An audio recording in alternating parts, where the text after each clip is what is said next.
Hello guys! Good morning! Isishare ko lang pala sa inyo yung simpleng birthday celebration ng aking Katulad anak. nga ng sinabi ko dati na dito sa France kapag nagbe-birthday sila ay sapat na yung cake na handa nila. Hindi tulad dyan sa atin sa Pinas ay paramihan ng handa. At saka nga pala dito sa France hindi ka basta-basta na nakakapunta sa isang bahay nang hindi ka muna nagsasabi. Hindi tulad dyan sa atin sa Pinas, minsan may mga dumarating na bisita nang hindi mo inaasahan. Dito hindi pwede yung ganun. Kailangan mo munang mag-set ng appointment bago ka pumunta. So ito pala yung mga niluto kong handa ng anak ko. Dahil lunch namin na celebrate, kaya ayan, nagluto na ako ng ulam namin. Dito sa France, naghahanda lang ako kapag may mga bisita kaming mga Pinay. Pero kapag kami-kami lang, okay na yung cake na handa nila. Dito kasi sa France, yung mga Francais, kapag nagbe-birthday sila, ay sapat na yung cake na handa nila. Ang mahalaga lang sa kanila ay may celebrate nila yung birthday. At hindi sila mahilig maghanda ng madami. Tayong mga Pinoy lang talaga ang mahilig. Dito sa France, nagse-celebrate yung mga bata ng mga birthday nila ng 4 p.m. para saktong merienda na nila. Ilang beses na din akong nakapag-attend ng mga birthday ng mga pambata dito at ganun sila nagse-celebrate. Yung mga classmate kasi ng mga anak ko, ini-invite sila. Kaya nakikita ko rin kung paano sila mag-celebrate. Mas okay na rin yung ganun, no, para hindi ka masyadong magastusan. Kaysa dyan sa Pinas, talagang padamihan ng mga handa. At saka alam nyo ba dito, kapag may mga nagbe-birthday at isa ka sa mga imbitado, automatic yan na dapat may dala kang regalo. Ganon sila dito, hindi tulad dyan sa atin sa Pinas na kapag ininbitahan mo sila, yung tipong wala na nga silang binigay na regalo, magrereklamo pa sila sa lasa ng niluto mo. Sasabihin nila wala daw lasa ang lumpia. Syempre, hindi naman ganon lahat. Yung iba lang. So ayan, ito lang naman yung mga hinihintay ng mga bata, yung magbukas ng mga regalo. Ako naman masaya ako kapag nakikita ko yung mga anak ko na masaya habang nagbubukas ng mga regalo nila. At saka yan lang naman yung kasiyahan ng mga bata ang mag-open ng mga regalo. Alam nyo ba, sobrang happy lang ako kasi before, nung full-time mama ko at wala pa akong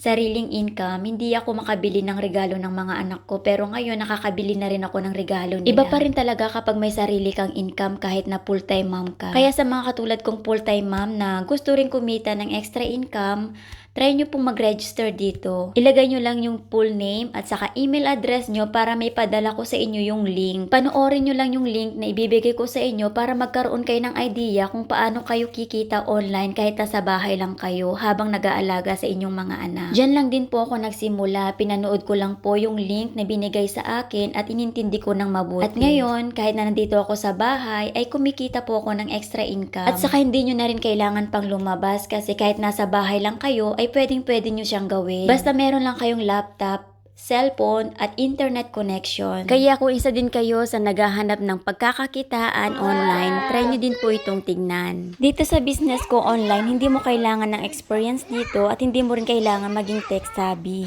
Dahil meron kaming video-based training na step by step, kaya madali lang siyang sundan.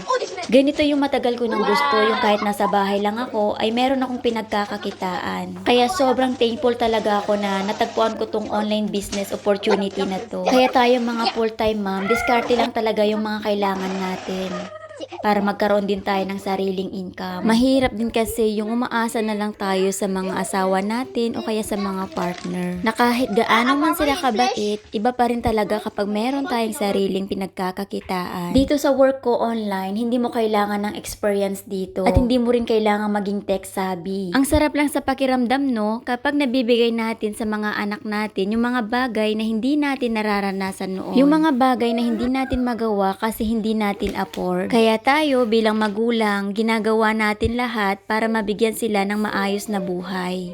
Maayos na edukasyon para ma-experience nila yung maraming bagay na deserve nila. Kasi kapag naging magulang ka na, yung happiness ng mga anak natin, napakalaking bagay na yun. Para maging masaya din tayo. At bilang pamilya, napakahalaga din na meron tayong quality time na sama-sama. Yun lang, thank you.